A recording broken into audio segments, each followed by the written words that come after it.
이번 시간에는 386 또는 586이라고도 하죠. 민주화 운동권에 대한 역사적 평가를 하는 시간을 가져볼까 합니다. 자, 그런데 그 도입을 하기 위해서 어제 끝났던 그러니까 서울시장 재보궐선거를 평가해 보는 것도 좋을 것 같습니다. 그게 하나의 단초가 되지 않을까 싶습니다. 예, 그래요. 예, 선생님 평가를 한번 해주시죠. 예, 어제 이 서울시장, 이 부산시장 이 보궐선거는 그냥 뭐 일상적으로 말한다면 여당이 참패한 선거입니다.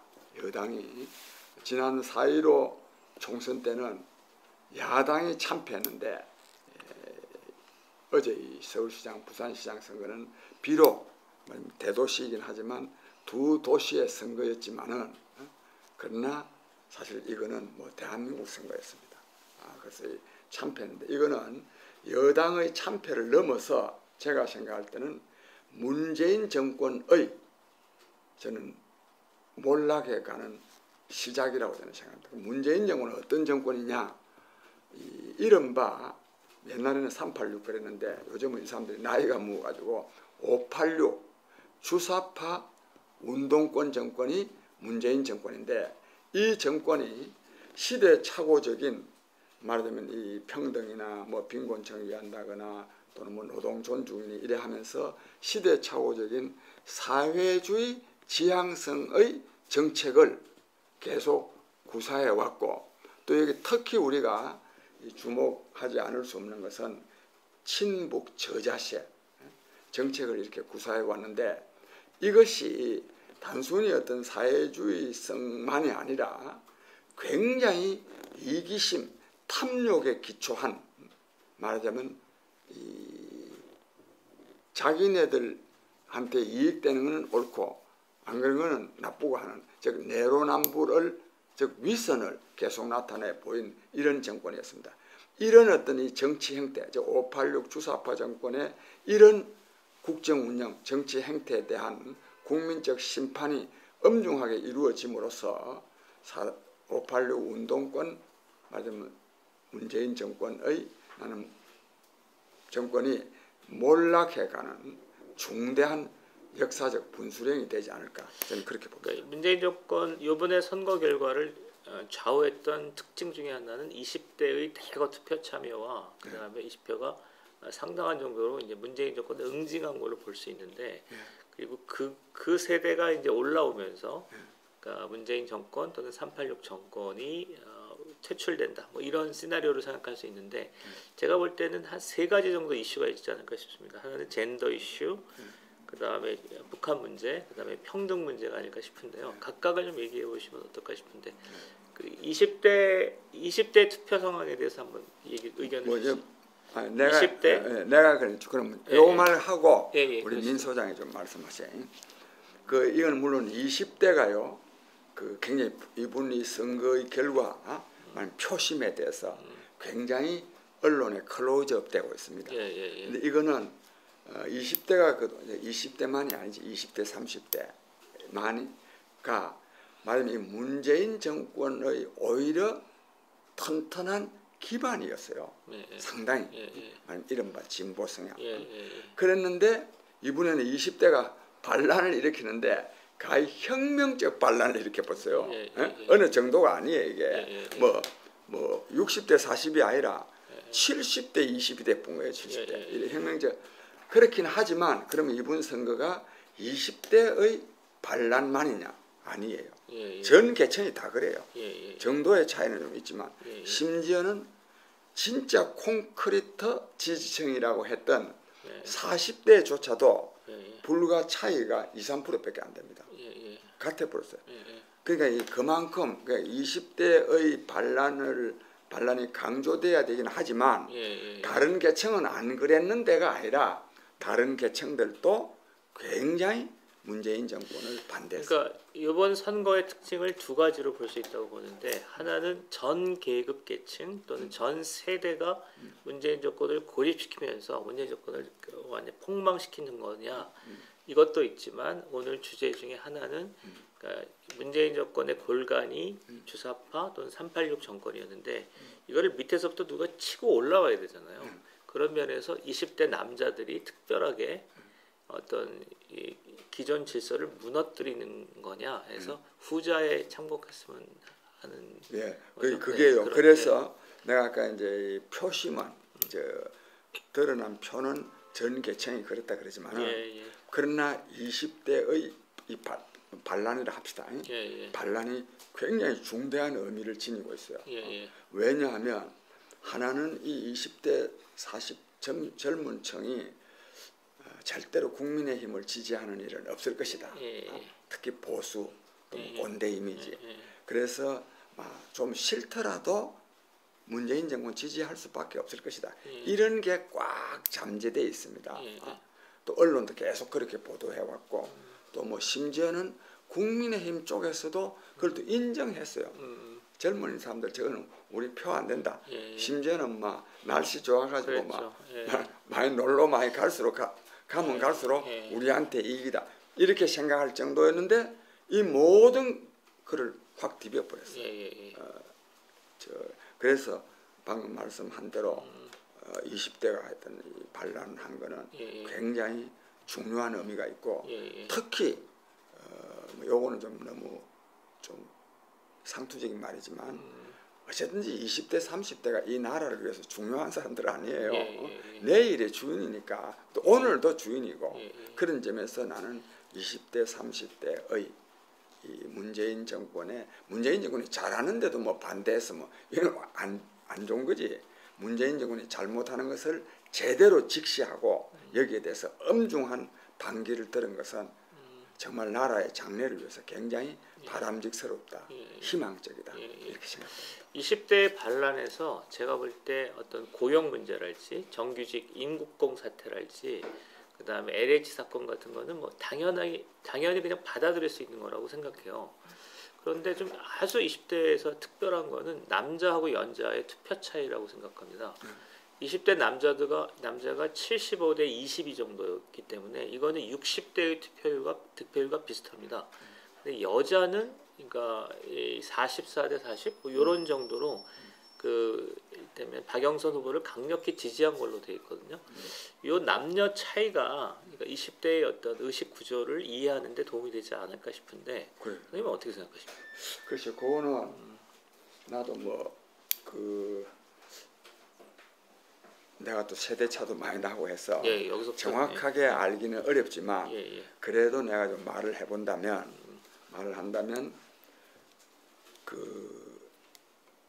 이 문재인 정권 때만이 아니고 요 역대 정권의 그동안에 요 차이를 남자는 왜 반대가 많았는데 여자는 반대가 덜 적었냐 요 말하려는 거거든. 요게 그동안에 사실은 군필자들 뭐 가산점 문제 같은 게 있잖아요. 이런 게 다 없어졌어요. 없어지고 오히려 여성들 쪽에 페이버가 간 게 많아요. 이런 데 대해서 살기가 뭐 힘들지 않을 때는 뭐 여성들한테 그런 정도 혜택을 주는 거는 괜찮은데 자기들도 다 살기 힘들어 죽겠는데 그 여성들한테 특혜를 주는 것 같으니까 이런 데 대한 반감도 나는 굉장히 컸다고 생각합니다. 그다음에 거기다가 또 이것만 너무 강조되면 안 됩니다. 안 되는데 결국 이 20대가 반대한 주된 이유는요. 개인적인 동기보다는 나는 공적 동기가 훨씬 더 영향을 많이 미쳤다고 봐요. 공적 동기요? 정의, 공정. 얼마나 이 정권이 불공정했는지 내로남불이다 이거야. 특히 조국 사태부터. 근데 이것도 내가 묵고 살기 좋을 때는 공적 정의에 대해서 신경 좀 덜 갑니다. 덜 가는데 살기가 어려운데 이 어려운 원인이 꼭 그 공정이냐 아니냐 때문만은 아니지만 이 불공정한 것이 굉장히 영향을 미치거든.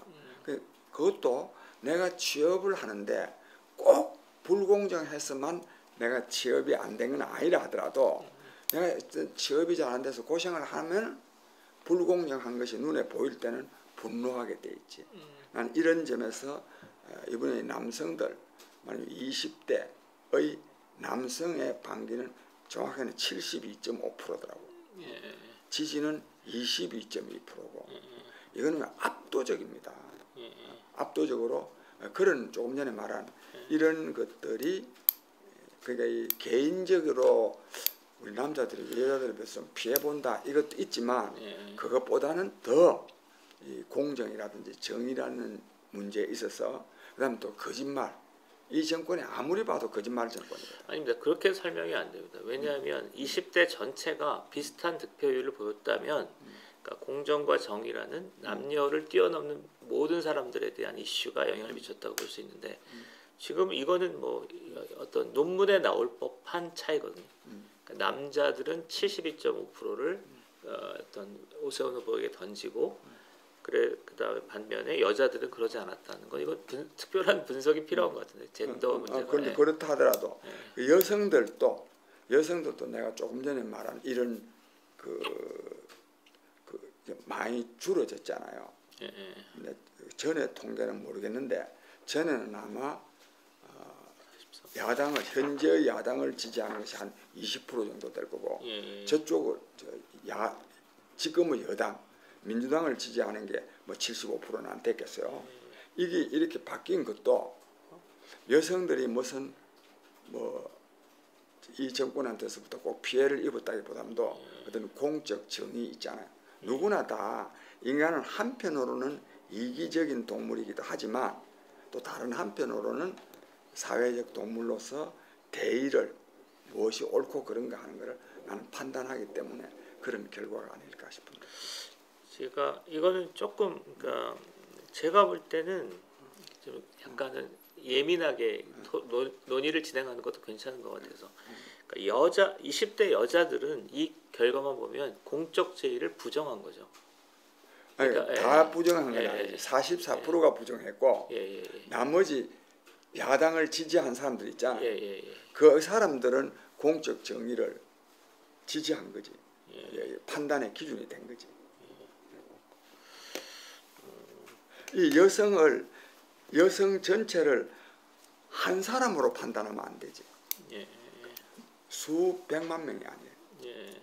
수백만 명 중에 여성들도 공적 정의를 따진 사람이 많이 있다 이거예요. 그러니까 이 20대 그러니까 이게 제가 그렇긴 하지만 어떤 집단은 계층화돼 있다라는 게 우리의 어떤 판단이잖아요. 근데 너무나 이율배반적인 행동을 하는 거죠. 왜냐하면 이 선거 자체가 성범죄 때문에 저질러진 건데 그리고 제가 볼 때는 20대 여성들이 일단 말 자체로는 그러니까 페미니즘을 그렇게 얘기했던 집단이 그다음에 선거 결과로는 가장 그러니까 온건한 투표 그러니까 오세훈 그러니까 박영선을 민주당을 응지하는데 주저했다. 이건 제가 볼 때 제정신이 아닙니다. 그러니까 제정신이 아니거나 본인이 했던 말이 틀린 거죠. 그러니까 그거를 저는 지적해야 된다고 생각해요. 지적은 하는데 그는 어쨌든 현실적으로는 44%는 박영선을 지지했거든. 지지했는데 또 현실적으로 또 42%는 또 오세훈을 지지했어요. 그 오세훈을 지지했는데 오세훈을 지지한 사람들은 그 중에 대부분의 사람들이 옛날에는 지지 안 했어요. 그 중에 한 20%는 지지했지만 한 20%는 오세훈을 지지하지 않은 게 아니라 국민의힘을 지지하지 않은 거지. 근데 이 사람들이 왜 이렇게 돌아섰느냐? 그는 내가 볼 때는 공적 이 정의감 때문에 이 정권이 하는 불공정, 부정의, 내로남불 이런 데 대한 실망 때문에 이쪽으로 좀 돌아선 사람들이 많이 있지 않느냐. 그리고 또 하나는요. 이게 있어요. 그동안에 어쨌든 큰 수백만, 수십만 명 내지 수백만 명이잖아요. 이게 한 사람처럼 움직이지는 잘 않아요. 세상이라는 게 또 정보도 그렇고. 그런데 이 정권이 들어서서 여성들의 지지를 전폭적으로 받아왔어요. 이 문재인 정권이. 하나는 페미니즘이라는 이유로. 그다음에 또 하나는 마음 카페 있잖아요. 이 마음 카페가요. 전부 다 보태면 몇 백만 명이에요. 몇 백만 명. 근데 그게 한꺼번에 다 돌아서기는 어렵지. 그러니까 우리가 무언가를 평가하고 판단하잖아요. 그러니까 우리는 문재인 정권의 몰락이라고 대담하게 결론을 내리셨는데 저는 20대 여자들이 보이는 투표 행태에 대해서 집합적으로 뭐라고 평가해야 된다고 생각해요. 근데 이번 선거는 왜 치러진 거냐면 오거돈과 박원순의 성범죄 때문에 치러진 거고 중간에 가다가 박영선이 뻔뻔스럽게 그러니까 피해 호소인이라고 주장했던 3명의 국회의원을 했던 거죠. 그러면서 아무런 가책도 없었고 그다음에 서울 그 사건의 당사자였던 서울시의 그 공무원이 심지어 그 기자회견까지 했던 거거든요. 근데 제가 볼 때 20대 여자들의 이러는 거는 그러니까 민주당의 면죄부를 준 거 아닌가요? 그러니까 성문제이 저는 LH 사건하고 그다음에 성범죄 두 가지가 민주당을 총체적으로 붕괴시키는 원인이었다면 이 흐름이 너무너무 약해진 거죠. 그래서 다시금 민주당이 또 다른 어떤 사태를 호도할 수 있는 여지를 제공했다. 그래서 20대 여자애들의 이 행동은 당신들이 얘기하는 제가 좀 심한가요? 페미니즘이 얼마나 위선적인가를 보여준 거라고 보이는 생각해요. 이걸 사실은 우리가 페미니즘에 대해서 너무 그 온건한 태도를 보이기 때문에 그런데 저는 페미니즘을 옹호하면서도 어떤 젊은이가 공명정대하게 행동하지 않으면 그거를 그 단죄하고 평가해 주는 것도 필요하다고 생각하거든요. 제가 볼 때 20대 근데 그거 우리 저기 박 소장 내가 주로 그런 평가를 잘 하는 사람이거든. 그렇지 않아요? 선생님, 예. 나는 오히려요 이분의 얘기 지금 내가 정확한 수가 안 드러나서 오세훈이가 얻은 표가 57%고 박영선이가 얻은 표는 몇 프로예요? 35%죠. 57에다가 18% 차이 났으니까 38%구나. 예. 내 생각에는요 이렇게 말하고 싶어요. 그거를 거쳐서 오세훈이 57% 받은 게 문제가 아니고 문재인 정권이 이렇게나 잘못하는데 그래도 찍은 38%이 사람들은 도대체 무슨 사람들이냐? 그렇죠. 그런 거죠. 그러니까 저도 그렇게 생각하거든요. 그래, 그러니까 옳고 그름을 떠나서 그러니까. 무엇가 설명돼야 되냐면 니네는 왜 투표를 안 했어? 너희는 왜 투표를 했어? 누구한테 찍을 거야? 그러니까 평소에 페미니즘을 그렇게 떠들어대던 여자애들이 정작 페미니즘 그러니까 성범죄 때문에 선거가 치렀는데 근데 그 후보한테 투표를 해? 이건 용납할 수 없는 겁니다. 용납할 수 없는데 나는 그것 때문에도 용납할 수 없지만 예. 문재인 정권이 경제도 망치지 안봐도 망치지 교육 이랬는데 왜 38%이 사람들은 국민 아니냐 말이야. 이런 말도 내가 솔직히 내 기분이 그래 들더라고. 그는 그렇고 그거는 그래. 근데 그럼에도 불구하고 왜 여성들 가운데서도 정말로 페미니즘이라는 말을 달 꺼낼 수 없는 상황이 돼붙잖아. 그랬는데도 왜 그랬냐? 내가 이제 이걸 여성들을 그 사람들을 대변하면 두 가지 이유가 있다고 생각해요. 맞지 않은 거지만 박원순이가 뭘 잘못했냐 이게. 그러니까요. 그러니까. 예. 근데 그런 생각하는 사람이 있다니까. 이게 양립이 되냐고요. 그러니까 자기들이 떠들었던 게 페미니즘이고 서울시장 선거를 치르게 된 건 성범죄 때문이다. 이거를 여기서 흐트러지면 안 되는 거예요. 안 되는데 예. 그래. 그런데도 실제로 지금 뭐 피해 호소인이니 뭐 개사치 않아 그런 사람들이 있어요. 이 박원순이가 뭘 잘못했느냐 이런 게 있습니다. 또 그런 사람이요. 꼭 여성이든 남성이든 이 세상에는 또 그런 사람도 있을 수도 있는 거야. 그게 옳다는 것이 아니라. 아니 그 고민정을 한번 보시죠. 고민정이 어떠냐면 피해 호소인으로 그러니까 서울시장 선거에 뭘로 들어갔잖아요. 근데 그 서울시장 대변인으로 들어갔지. 저거를 하니까 피해자가 기자회견을 하니까 사표를 냈잖아요. 근데 이 여자가 자숙하기는커녕 그럼 또 무슨 말했어. 올리고 그랬던 거잖아요. 왜 그러냐면 니네들이 뭐라고 하든 간에 고민정의 편은 떨어지지 않을 거다. 그 20대 후배 그렇게 나타난 거 아닙니까? 그러니까 이게 문제라는 거죠. 그게 문제지. 그런데 문제인데 여전히 그렇게 생각하는 사람이 있고 또 하나는 국민의힘은 안 드러나서 그렇지 민주당보다 더 나쁘다 이런 생각을 하는 사람. 내가 그 대변인을 하면 그런 생각을 하는 사람이 있습니다. 그다음에 남자 중에도 혹 이게 옳다는 게 아니에요. 사람 사는데 뭐 좀 그런 게 뭐가 나쁘냐 이렇게 생각하는 사람들이 근데 있을 수 있는 거야. 옳다는 게 아니라. 그래서 그런 결과가 나는. 저는 이번에 그러니까 젠더 이슈는 이제 정리를 하면 좋을 것 같은데, 그러니까 저희 학원을 하다 보니까 젊은 애들이 젠더 얘기를 굉장히 많이 해요. 그런데 많이 하는데 여자애들도 그렇고 남자애들도 그렇고 약간 뭐랄까 막 불투명해요. 너 구체적으로 뭐가 불만인지 얘기해 볼래? 그리고 앞으로 남녀 문제가 어떻게 되는지 얘기해 볼래? 이렇게 하면 자기의 얘기를 질서 정연하게 떳떳하게 하는 게 아니라 그냥 쟤네들 싫어요 뭐 이런 식으로 하거든요. 저는 이번 선거가 젠더 이슈가 작동을 하면서도 그런 심리 구조가 작동했다고 생각해요. 그러니까 남자들도 뭐 여자하고 같이 살아야 되는 세상이기 때문에 앞으로 세상은 어떻고 나는 이렇게 생각한다라고 떳떳하게 얘기하지 않고 은폐되고 음습하게 문제를 처리했고, 저는 20대 여자애들은 그러니까 공명정대하게 행동하지 않았다고 생각하거든요. 그리고 이것이 향후에 계속 한국 사회의 짐으로 남을 거다. 이거를 그건 전적으로 공감이죠. 젠더 이슈를 선생님 하실 말씀 하고 다음 이슈로 넘어가겠습니다. 나는 뭐 그 정도면 우리가 짚을 걸 짚었다고.